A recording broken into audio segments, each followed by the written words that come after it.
On the bright morning of August 12, 1819, the Essex embarked from Nantucket, joining a fleet of 34 ships venturing into the Pacific for whaling expeditions.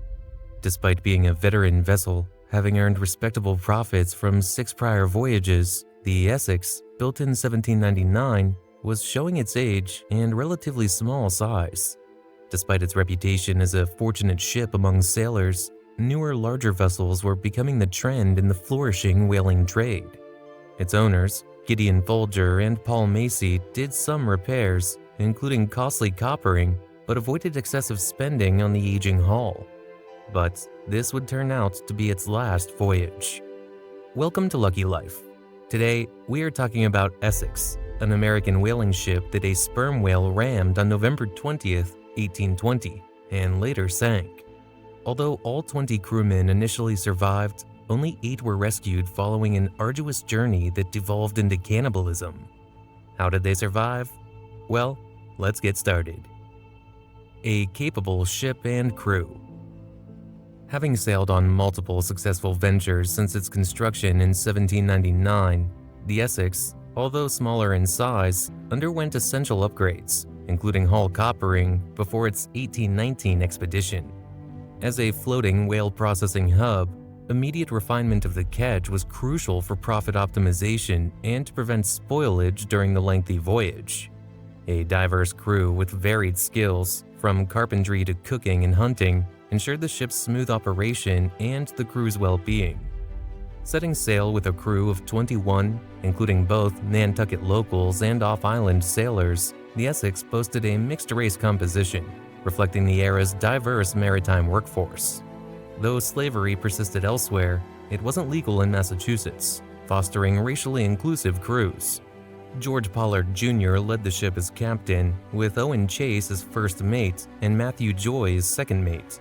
While some crew members were seasoned sailors, newcomers like 14-year-old Thomas Nickerson and 16-year-old Owen Cuffin, the captain's cousin, brought youthful vigor to the voyage despite their Nantucket upbringing familiarizing them with the whaling trade. An abnormal attack.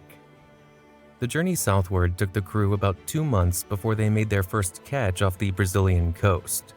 By January 1820, as they navigated around Cape Horn into the South Pacific, whale sightings were scarce, indicating that the area was becoming overexploited due to the booming whaling industry. Despite some success near Peru, Captain Pollard opted to venture further west into remote waters known for their profitability. Making a pit stop in Ecuador, one crew member deserted, leaving them with a count of 20 on board. The crew also took a brief pause in the Galapagos Islands for repairs, where they gathered nearly 200 tortoises for sustenance.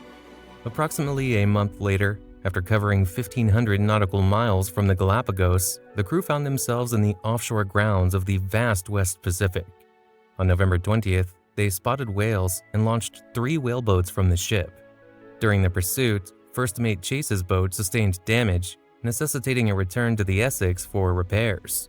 While attending to the repairs, Chase noticed a massive sperm whale nearby, estimated at around 85 feet in length, significantly larger than average. Suddenly, the whale charged towards the Essex, ramming its left side before disappearing beneath the surface. With a weight of about 80 tons, the whale's attack caused significant damage, a first of its kind for the crew. Captain Pollard, bewildered by the sight, turned to Chase for an explanation, to which the first mate gravely responded, "We've been stove by a whale." A struggle to survive.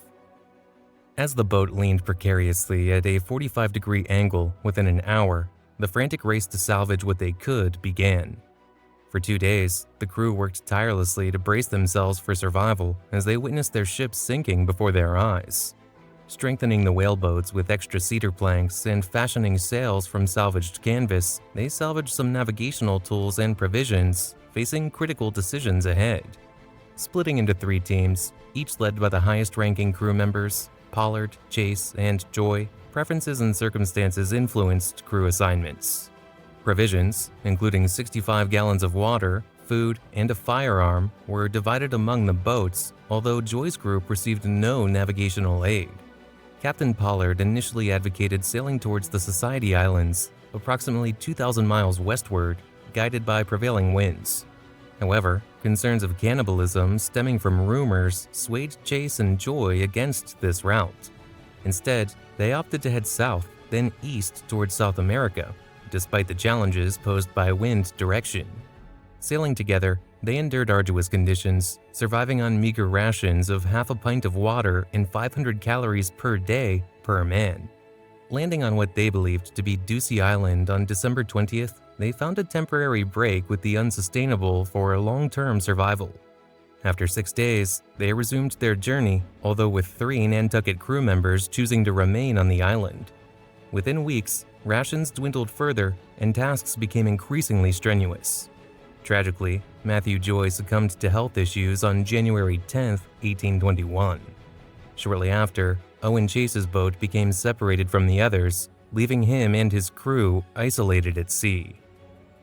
The custom of the sea.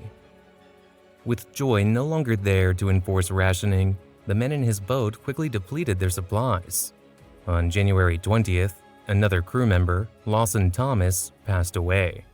Rather than opting for the traditional sea burial as they did with Joy, the remaining crew made a desperate decision to consume his flesh to stave off starvation.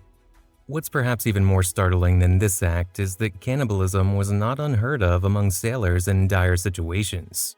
Termed the custom of the sea, it was considered a tragic yet sometimes necessary means of survival. In desperate circumstances, castaways often resorted to drawing lots to determine who would sacrifice their lives to feed the others. In many cases, strength and social hierarchy played decisive roles, with black sailors frequently bearing the brunt of such calamities. As deaths continued in Joy's boat, the deceased were successfully consumed, mirroring the grim fate of the first casualty in Captain Pollard's boat. While Chase and his companions drifted for 27 days, they gave a traditional burial at sea to Richard Peterson, the first to perish.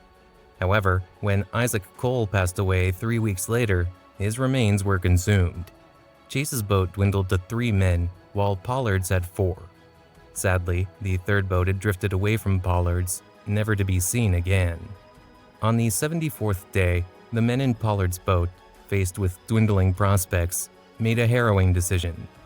They drew straws to determine who would sacrifice their life for the survival of the group. Tragically, Pollard's cousin, 16-year-old Owen Coffin, drew the short straw. Despite Pollard's attempt to dissuade him, Coffin resigned himself to fate. One of his friends carried out the grim task, and the group consumed his flesh to sustain themselves. Aftermath and Moby Dick. On February 18, 1821, after enduring 91 days since departing from the wrecked Essex, Chase and 2 fellow survivors from his boat were finally rescued by the Indian, a British ship, just a day's sail away from the Chilean coast.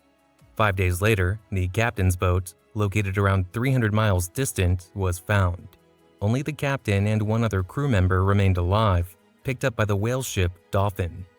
Shortly after, all 5 survivors were reunited in Chile. They recounted the plight of the 3 men left on the island, prompting a rescue mission that found them alive on April 9th. Out of the original 20 who remained on the ship after leaving South America, only 8 survived, with 7 falling victim to their crewmates' desperate act of cannibalism. Rescued survivors were brought to Valparaiso, Chile, where they regrouped. Learning of the men stranded on Ducie, a ship named Surrey was dispatched, but finding no one there, they continued to Henderson Island. On April 9, 1821, the Surrey rescued the remaining castaways. Upon returning to Nantucket, Chase penned his harrowing account, inspiring Herman Melville's iconic novel Moby Dick, 1851. Thomas Nickerson, a cabin boy on the Essex, later shared his own story, although not published until 1984. These first-hand narratives formed the basis for the numerous subsequent books and films depicting the ill-fated voyage of the Essex. So, would you have resorted to cannibalism if you were among these crew?